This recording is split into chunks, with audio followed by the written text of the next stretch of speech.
this is the second biggest sport on the African continent, and there's a lot of potential. So yeah, it's more like a pioneering thing for. It's a pioneering platform for basketball, and I'm not really in it for like making money. I'm just doing it for passion at this point.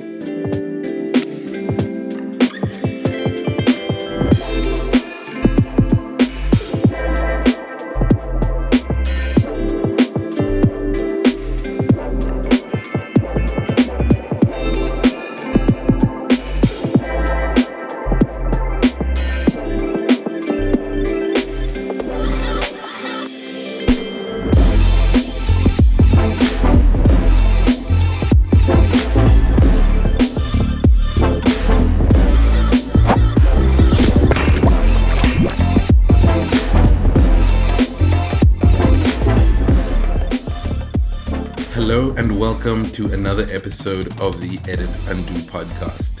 Today we are stepping into a new creative discipline. This is going to be an interesting one because it's one that I have absolutely no knowledge about. So I'm definitely putting on my student hat today. But we've got a great guest today. Today we are speaking to Manyehlisa, and I think it's great because we are entering the space of reporting, journalism, and sports.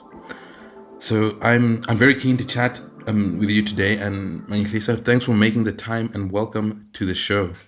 Oh, thanks, Alfie and Stephanie, for the invite. I really appreciate it. And yes, looking forward to a productive discussion. Wonderful. Great stuff. Yeah, so I think this is going to be cool because as I was mentioning right before we we went live. I remember back in primary school, high school, talking to people about what they want to be when they grow up. And, people have all kinds of answers. And a number of people actually mention journalism. A number of people say, they want to be, a sports journalist, a political journalist. They want to, go and cover all of these war-torn countries. And then you sort of meet up with them 5, 6, 7 years later, and they're sort of wearing their gray suit in a bank somewhere. Sort of having let go of their creative dreams. So I think it's amazing to actually be able to have you on the show today to speak about your journey, because you've been in some of the bigger ones, you've sort of been in smaller ones, you've kind of been around all different kinds of sports and activities. So I'm glad to have your wealth of experience on the show with us. No, thank you guys. Thank you very much. To start, the profession, it's a calling. It's you have to be passionate about it, and you've got to be in it for the right reasons. So if you are in it for the fame and fortune, then you're in the wrong industry. For myself, when I started, before I got to journalism, I didn't know that. This was my calling in life. This was what I really wanted to do. I was torn between it and sports management, and for some reason, I decided sports management was the way to go for me because I was a sports fanatic, and I thought that this was the best fit for me. Unfortunately, I wasn't successful. Studied 2 years in CPUT, and I realized, no, this is the wrong degree for me or diploma. Then I settled on journalism, not settled, but really followed my passion and decided, journalism is my calling. I actually can write. I have a passion for it. And that's basically where my journey started. And I interned for a bit in Cape Town again at one of the well-known newspapers, Cape Argus, and there I did a little bit of general beat reporting, and and then again after graduating from my diploma in 2008 or seven, no, not seven actually, I moved. Was a thing. I actually like part of my journey, like that we had a family business in the process of where I helped with the family restaurant. But yeah, and even there, I still felt like I was out of place until a year later, 2008. I got this opportunity through a friend of my brother's who was working at Pretoria News. He was like also a rugby reporter there, and he said, "Oh, there's a position, there's a available spot for school sports reporting." So yeah, uh,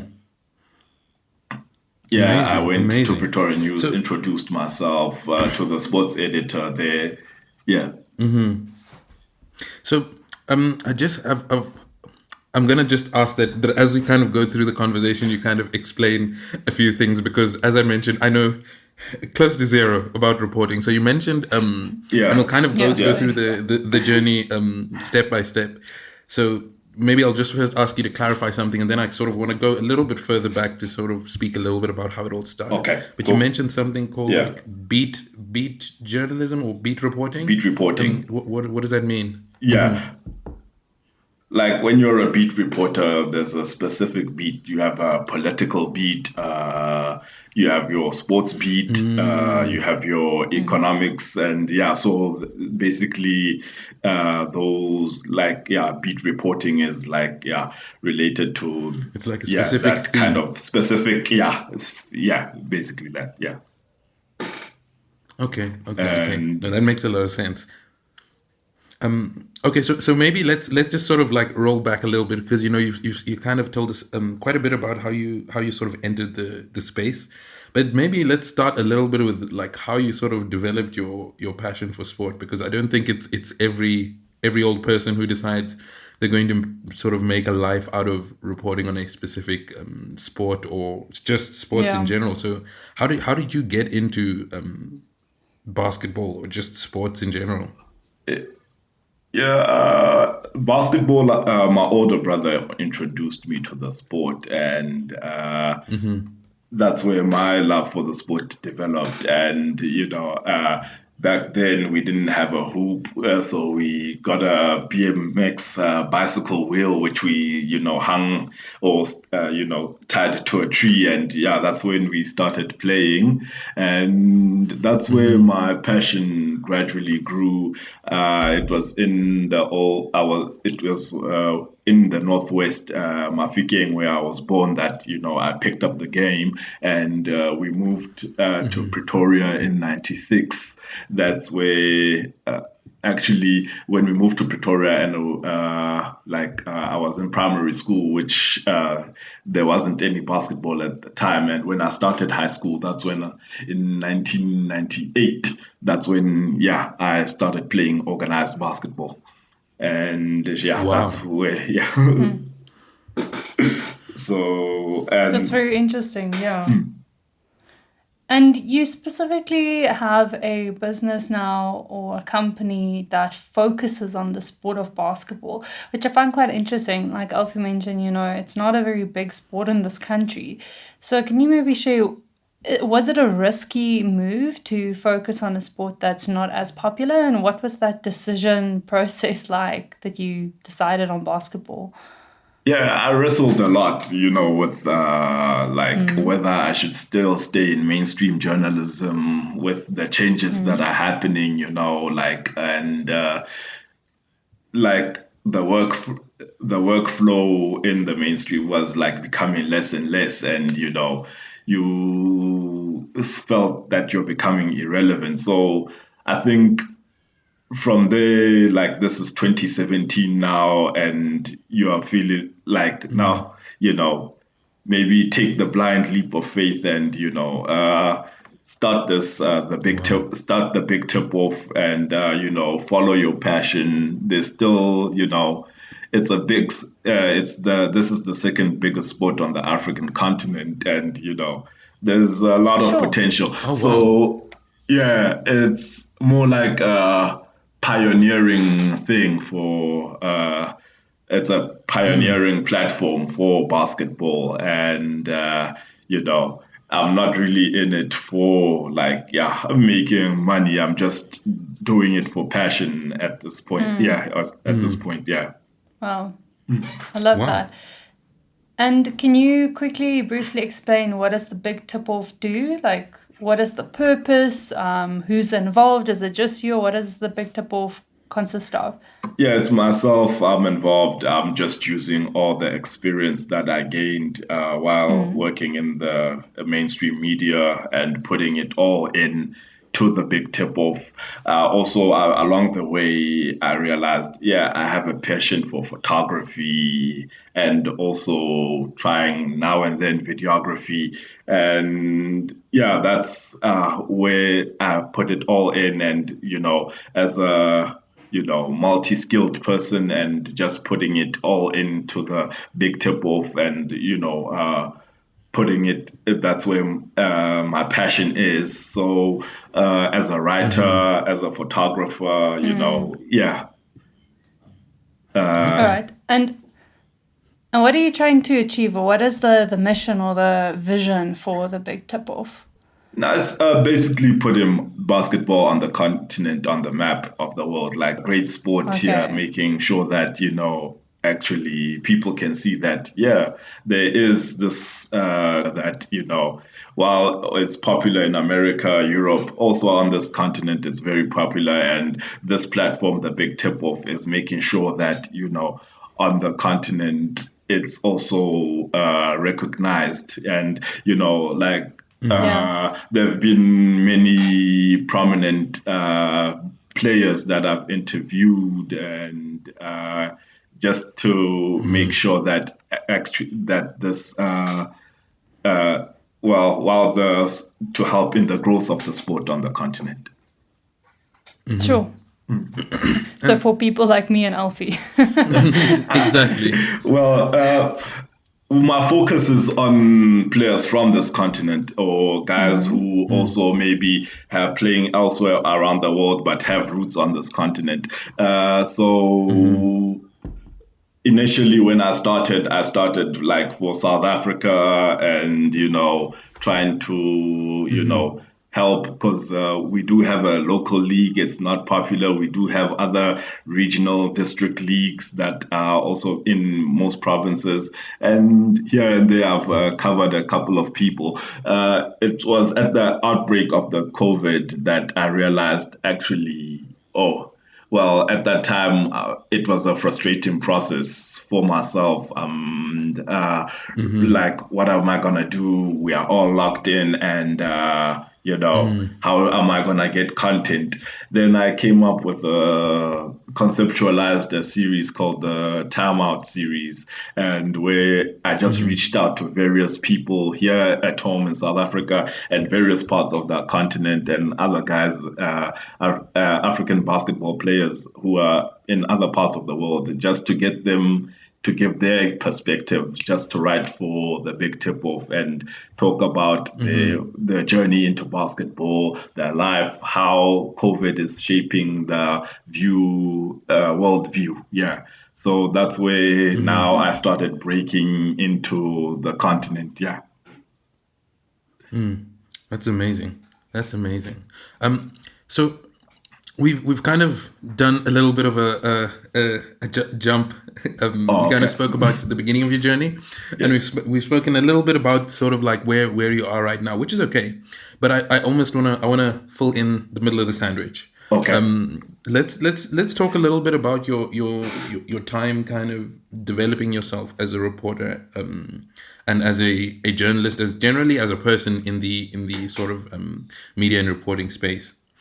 So you mentioned the fact that you sort of had an opportunity to work with the Cape Argus, and then you eventually got an opportunity with, I think you said it was the Pretoria News. Yes, correct. Is that right?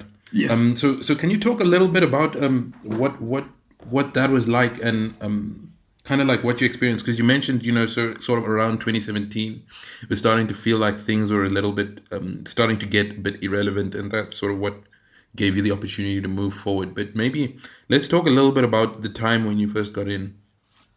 Yeah, that was in 2008, yeah, where I started. And yeah, I remember my first story was a school sports story, covered soccer. covered it was a soccer, like there was I covered my first story was a local soccer game, school sports, at the a local school. Then I also started learning how to cover rugby, athletics, and many other small sports that were not as recognized.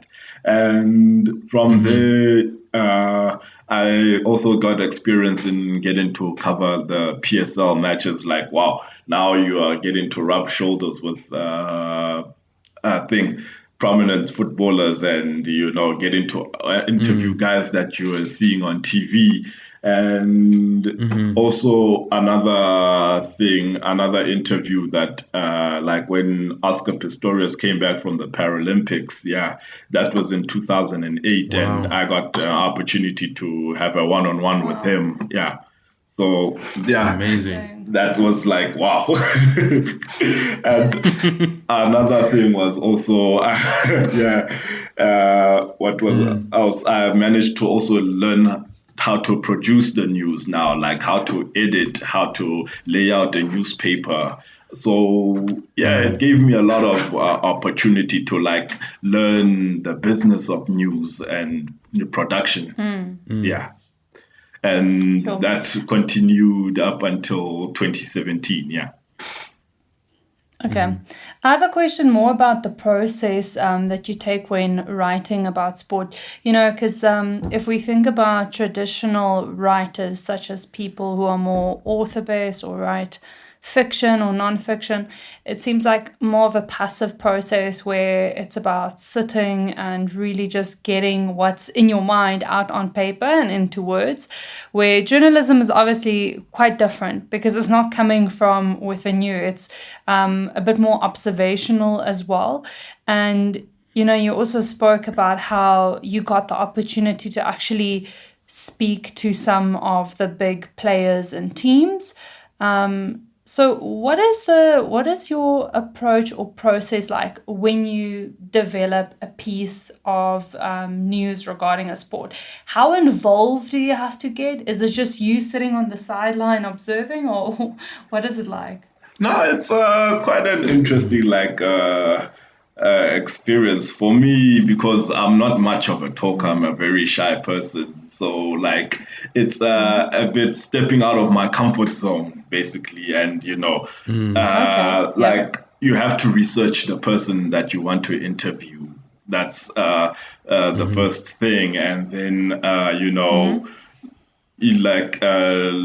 like from that point you just then obviously after that research process just you go to your interview subject, knowing having your list of questions, and they also bring up certain points and that you can ask follow-up questions. So like they can sometimes also like give you a certain angle that you sometimes you do go with a certain specific goal in mind or storyline in mind, but then they give you something else that changes your story completely. Yeah, Yeah. yeah, sure. I get what you're saying. Because it's now you're hearing a more subjective Yeah. perspective, obviously, because you're speaking to an individual. Yes. And when you then go back to actually sit and write, is there such a thing as writer's block when it comes to reportive writing rather than fiction writing? Well, it does happen. I think, yeah, unfortunately, you work for somebody and they demand Yeah. that, yeah, you put something on the paper. So, but I think it does happen. That's where, you need to sit down, maybe take a 5 minute break because, yeah, it's a lot of pressure. There's a deadline that at the specific time, this story must be on the paper, edited, and ready for publication the following day. So it does happen. I don't think, yeah, journalists are immune to, yeah, writer's block. Writers block. Yeah, Okay, okay. Fair enough. yeah, That is intense, and I actually hadn't thought about that. Like, when you think about authors and all that, you've got this picture in your mind that they go off to some secluded cabin Yeah. in the woods and they spend all their time sort of writing. But when you're in reporting, like, your paper needs to go out on the day. Yeah, which Yes, means yeah. yeah, you have to have done all your writing, you Deadlines. have to have had it edited, you have to have had it yeah, approved, and then it only goes yeah, out. And I mean, if you miss the deadline, there's going to be another newspaper that covers it, and then you yeah. sort of miss that opportunity. Yeah, I think in that regard, yeah, there is also that competition where you have to beat out your fellow journalists in terms of like getting a breaking Hmm. news story, and yeah, but also I think the profession is changing where it now, like, tends to serve a lot of what the interests of business politicians, Yeah, but that's a story Mm. for another day. Yeah. No, Yeah. definitely, Sure. definitely. That must Um, be quite an interesting thing to not battle with, but to almost find a balance as a journalist. Because I'm assuming, the passion for journalism also comes from really reporting and putting into writing something that happened, more about truth and reflecting reality, rather than unique perspectives or overlaid perspectives of particular parties. How Nah, do you cope with that? I think yeah, like you can see, like as thing. I don't know if you guys read, maybe follow online platforms or newspapers still, but you can kind of see that when a person writes these days, you can see that they have a specific interest that they are, serving now. It's no longer about the Yeah, like a profession of, sponsor. yeah, it's no longer about the profession of journalism. It's more about the interests of, yeah, the owner of the publication, the relationships with politicians. So that's where, yeah, it's happening. And it's worldwide, Tricky, yeah. Even when you follow this Russia Ukraine thing, you can see that, certain platforms are leaning towards the side of Russia, others are leaning the side of Ukraine. So, and you know, Um, I think that's actually right, and this is something that's much bigger, I think, than just sports journalism. yeah, I Yeah. think this is a phenomenon worldwide, and I'd love to get your thoughts maybe about how whether, let's say there's a few journalists listening, people who'd eventually like to become journalists. Like how do you actually manage to stay unbiased, or like sort of maintain your integrity from a journalistic perspective when you do have the pressure from, like, people who either have an interest in your organization, or they maybe have some sort of political influence? How do you sort of maintain your integrity from that perspective? I think it's a very hard thing to do. Like these days, unless you are an independent, like, start your own platform, then you have your own integrity. And even then, like once you gain that popularity and somebody catches on and wants to sponsor you, then you also have to realize that actually you are gonna have to strike that very difficult balance of trying to, like, uh, being independent and now also, trying to, yeah, serve the interests of, yeah, those third parties. But I think, yeah, but in all truthfulness, I think the profession is no longer what it used to be. It's not. Yeah, it's only very few platforms that you can say that, oh, actually, I like this person's reporting, I like this publication as, independent, giving independent thought. And yeah, you can actually, when you read these articles, most articles that, they are leading towards, they're serving a particular interest. Yeah. And I think this topic is actually, like Alfie mentioned, it's broader than just journalism. If I think about myself and Alfie, who we create interfaces or Yeah, apps for specific customers, and even any, I think that's a battle all creatives yeah, actually are facing at the moment. If I think about, there's a particular artist I have in mind that Alfie and I have been wanting to chat to, and he does beautiful murals in and around Johannesburg in South Africa. And he also struck, I know from speaking to him and to his friends, as a creative, it's, do you serve the what the demand is from the public and what people need, or is it also feeding what feeds the industry, so to say? For me and Alfie, the business has a goal and Yeah. a perspective that they trying to get with either the software that him and I would be designing. And we need to find that balance as well of how do we serve what people really need, and then also still put the business goals embedded Yeah. somehow into this piece that we're creating as creatives, Yeah. and still find that balance, be authentic and serve what people really need, and then also, getting Yeah. I out what think the business wants or our sponsors. And I think when it comes to that, I think you need to decide like at what point am I like deviating from my goal and yeah, serving the industry and also be serving the goal, and will it like what, how do you say, fork road, like okay, if I go left, yeah, if I go left, yeah, maybe it's what best serves me, and I'm not selling out, or go right, and yeah, yeah, so yeah, Yeah. yeah, there are times where those internal conflicts will always come. I think for my industry, like during this uh, basketball Africa League, the team that was the South African team, which is Cape Town Tigers, they had two players before before the tip off of the game. They had two players that were had to be who had to sit out the game because of COVID protocols. And,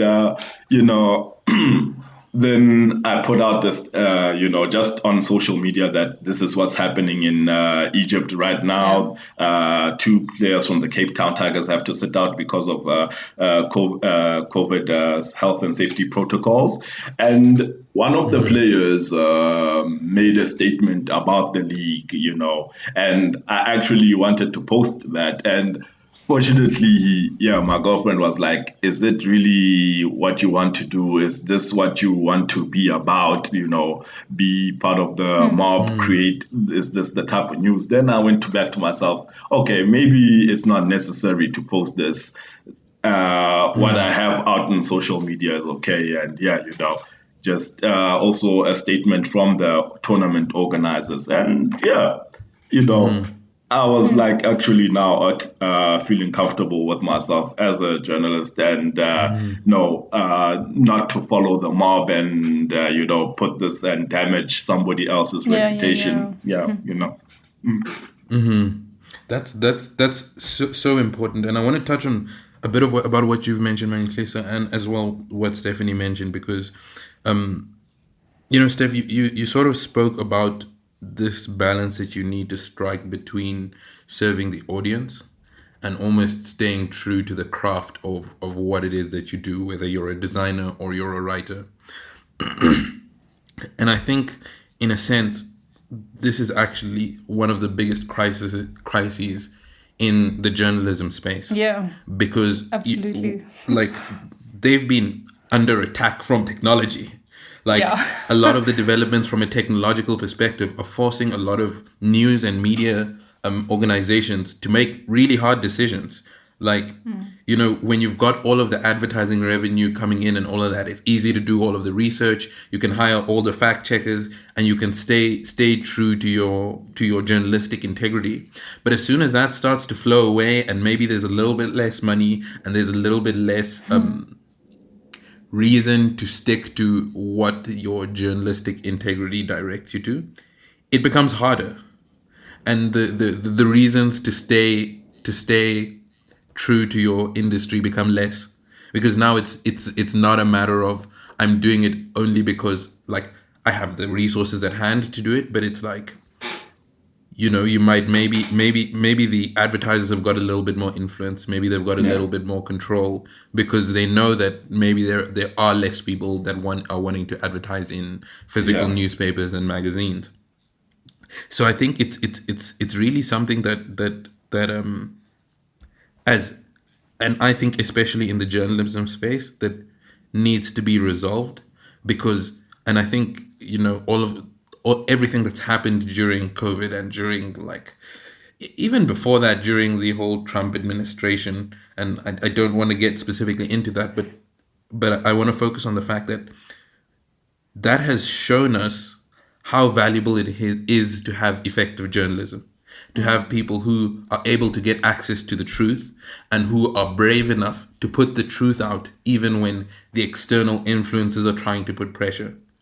And I think what you mentioned, Manyehlisa, is a very great rendition of that. Being able to have your girlfriend be the external eyes and almost like a touchstone where you can sort of like maybe step out of all of the madness of what's going on and sort of be able to reflect. And I think a lot of creatives don't give enough credence to that need to have somebody outside of the space that you can sort of like speak to and engage with to get an outside opinion to help guide you. And it's not as you sort of mentioned, it's not a matter of just simply accepting everything that they Yeah. tell you or anything like that, but instead to have a way to help you reflect on what you're doing Yeah. before you do that. And I think especially in journalism where essentially you've got the power to make or break careers, Yeah. it's even more important. Yeah. So I just think it's such a great thing that you're doing that. And I mean, now that you are sort of an independent organization or institution, Entity, yeah. it's probably much more important. Yeah. So sorry, that was just a few Yeah. thoughts No, no, that I were think flying also, around my yeah, head. it's very important. Like also when I craft my stories that, yes, there are a lot of things going on in like, in the space that I work in, but what's important to me is that,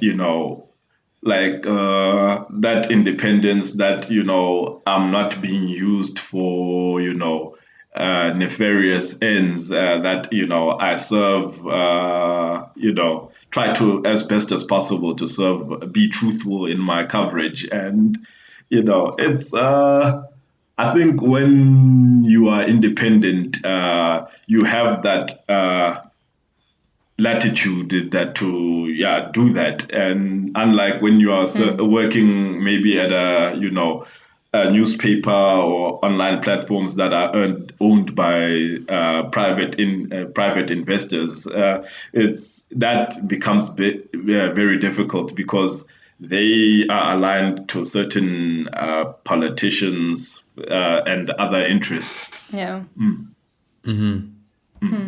Yeah. I want to touch back on your experience that you just shared around, you had this opportunity to put a story out and then you changed your mind based on a little bit of insight that your girlfriend gave you and also just reflecting and thinking about that. So I think it's fairly obvious to make the assumption that sport is very emotional. Yeah. If we look at, the crowd screaming, yeah. people get very emotionally invested, and Yeah. that's the beauty of sport in Yeah. essence. We can all draw ourselves into that experience. It's very captive.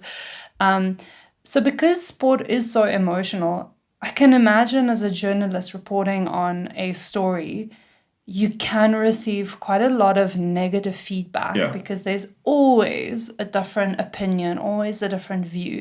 Can you maybe share, has that happened to you in the past, like getting negative feedback and how you deal with that? Yeah, it's there in social media, especially. That's where I'm thing. Like people ask, "Oh, why aren't you covering this? Why are you not doing that?" But and you have to realize that you cannot be caught up in that thing. Yours is just what your agenda is, and that's what you want to stick to. If it's what and people are always going to give the 5 cents worth, and some of it is relevant, some of it is not. But and yeah, I have also very limited resources. So like yeah, my reach is very limited. So I'm only able to like get to so many things. And yeah,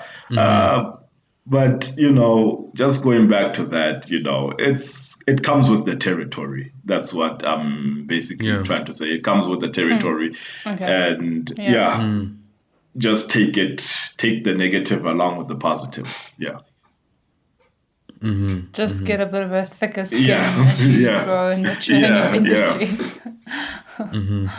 Okay, so that's amazing, and I think I'm glad we got to speak about that because I do think journalism is one of the industries that's maybe in a little bit of hot water, and I think it's also a super important industry, especially in the age of information because Yeah, there is just so much out there, yeah, and the job of journalism is becoming more difficult because now it's maybe even a little bit less about finding the right story rather than not taking on the wrong stories. yeah. And so I think that's really something that's important to sort of be aware of. And I really hope that the industry sort of takes a turn for the better. But one of the things that I'm hoping that we can do a little bit is maybe shine a little bit of a light on the sport. Yeah, We've yeah. spoken quite a bit about journalism and sort of like the creative aspects of being a reporter and a writer. But maybe let me put on my student hat, and maybe if you Yeah. could share a little bit about maybe some of the stories that you've covered. Whether it's a player that has specifically stood out for you, or a story that really captured your mind on your journey along the way. Is there anything that stands out for you? I think when I started studying the big tip off and just get during the time of the lockdowns, yeah, I think just affording the athletes a chance to speak they tell their own stories. So there have been like maybe I know like one player from Rwanda who was reflecting on when they experienced the genocide in the mid 90s and him losing family members and during that violent period in Rwandan history, and also him having to turn to basketball, and him concluding that this game has given me a new family now after I'd lost almost my entire family during that time. Yeah. And Wow. there was also a player from Senegal who also just reflected on during the time where George Floyd was murdered, and he reflected on his time in basketball, experiencing racism in the States and Europe, and how his faith has helped him to guide him and be a better human being, and also learning that not everybody in the world is like that or shares certain types of trains of thought.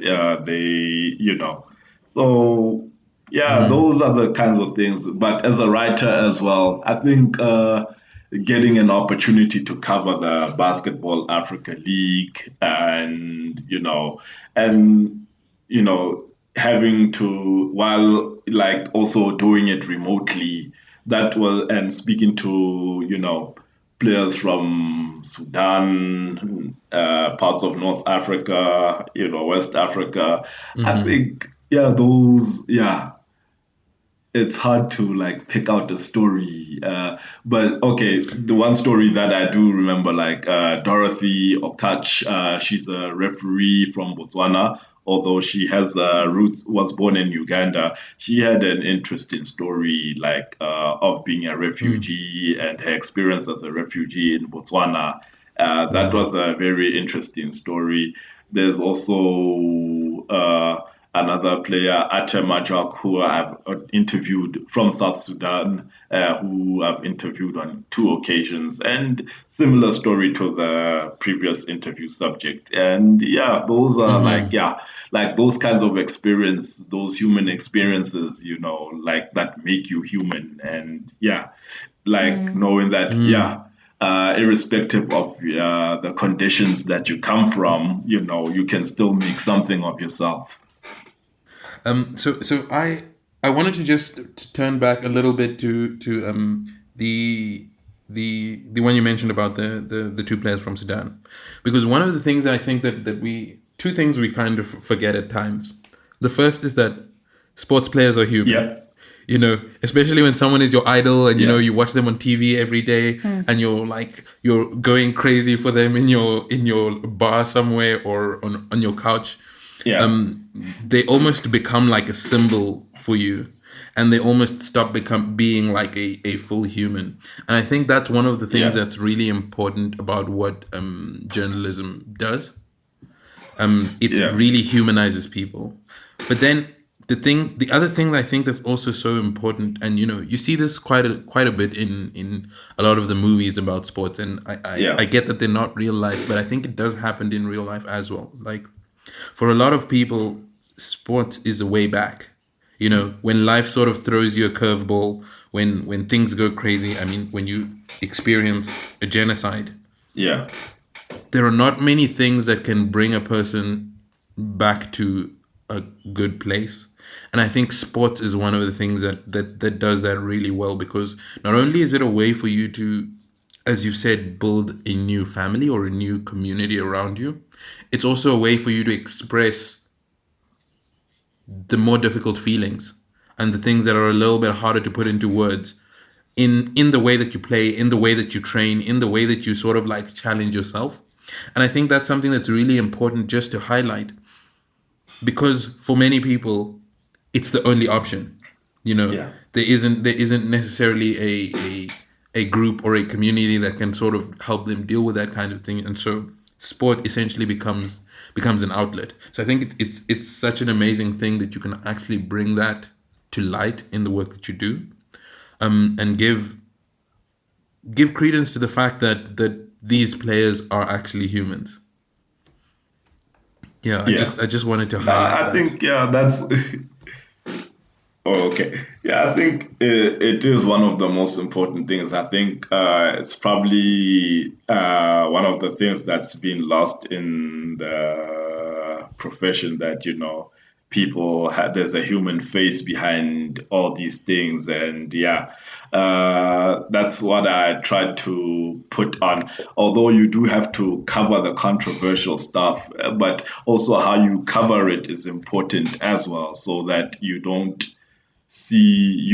get lost in you don't get lost in the what's going on. You just have, yeah, a specific train of thought, and you try and be as objective as possible in relaying that message. Yeah, yeah. Okay. Yeah. Oh, I think, Stephanie, you had a question earlier on that. Yeah, Yeah. I also wanted to ask, what are some of the toughest piece that you've had to put out to the world Wow. Tough pieces. I think. for you, or maybe for the industry? Yeah, like whatever comes to mind. Wow. I think the toughest piece was when I was at Pretoria News, and yeah, there was this club versus country issue where, and the local coaches didn't want to release their players for the national team, and you had to do a lot of research on, like, okay, what does FIFA say in according FIFA say in terms of this kind of issue, and are the clubs in the right, and did the national association here communicate correctly? So you have to, like, now, like, okay, FIFA says this in terms of this. We have an international weekend, so you are obliged to release players in accordance with this rule that we have. So, you have to like give as much information as possible so that, yeah, nobody can come and punch holes in your Yeah, story. yeah, Yeah. So I yeah. think that was probably one of the toughest pieces I've ever had to put together. Yeah.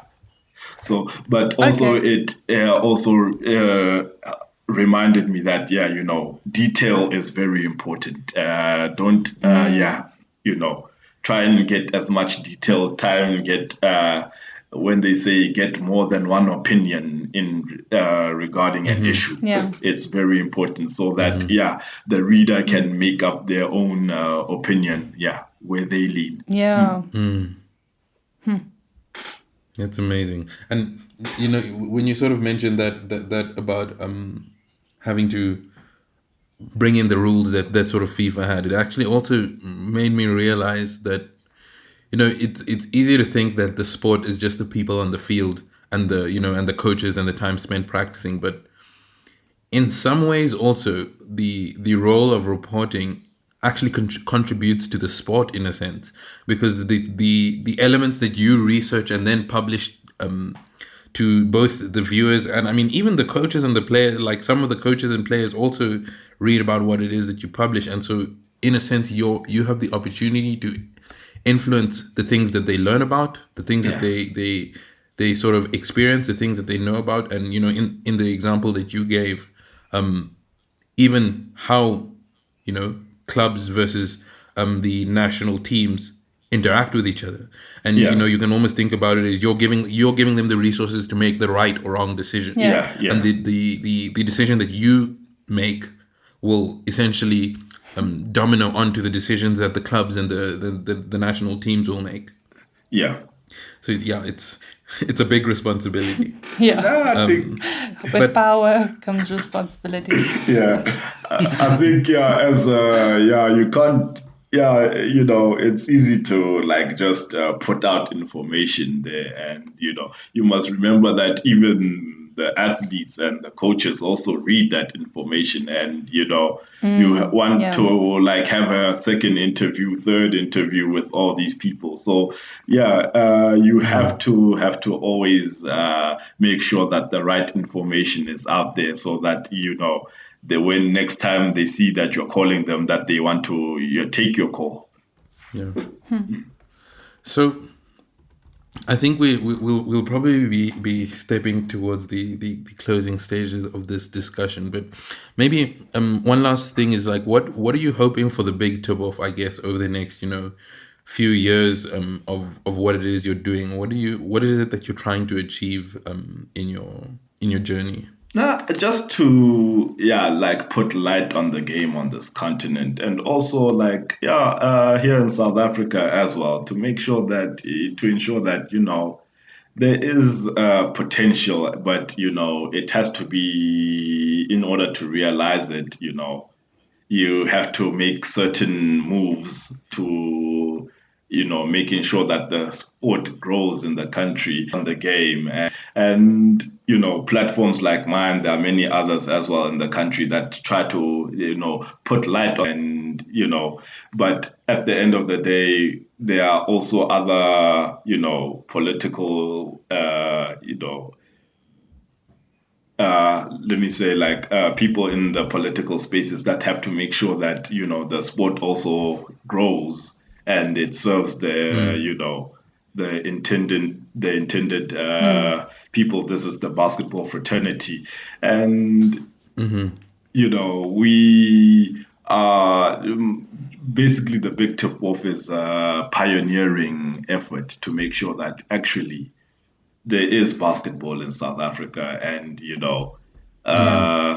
for a new generation, like people that want to cover the sport, here's an outlet that did that, and throughout the continent as well, there is an outlet for we can Yeah. cover basketball. And yeah, because I think this continent is still on the come up, and yeah, it just needs Yeah. pioneers. Yeah. Yeah, it does seem that way, especially after chatting to you. Yeah. But Manyehlisa, it's been really nice chatting, and also just getting down into the nitty gritty of what it's like to be a sport journalist in this country. It's something I've not given too much thought, but it's been really great. But maybe to finish off, can you tell our listeners and just the audience if they want to get in touch with you or learn a little bit more about the big tip off, where can they find you? Are you on social media? Yeah. What are those handles? Oh, yes. I have my website www.thebigtipoff.co.za if you want to read the content. On social media, it's at the BTO Sport, and then that's my Facebook, and then Twitter and Instagram. They share the same handle. It's at the BTO underscore at underscore the BT at oh god sorry yeah tongue at the We'll put the links there as well, don't worry. Okay, all right, cool. It's at the underscore BTO underscore sport, yeah, for Twitter and Instagram.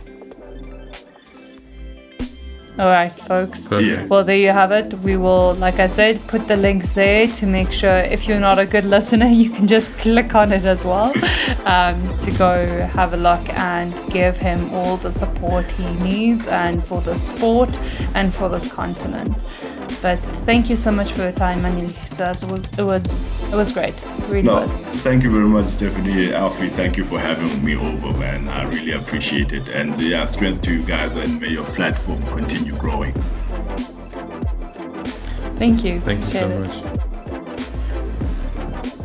And to See you next week, guys. Peace.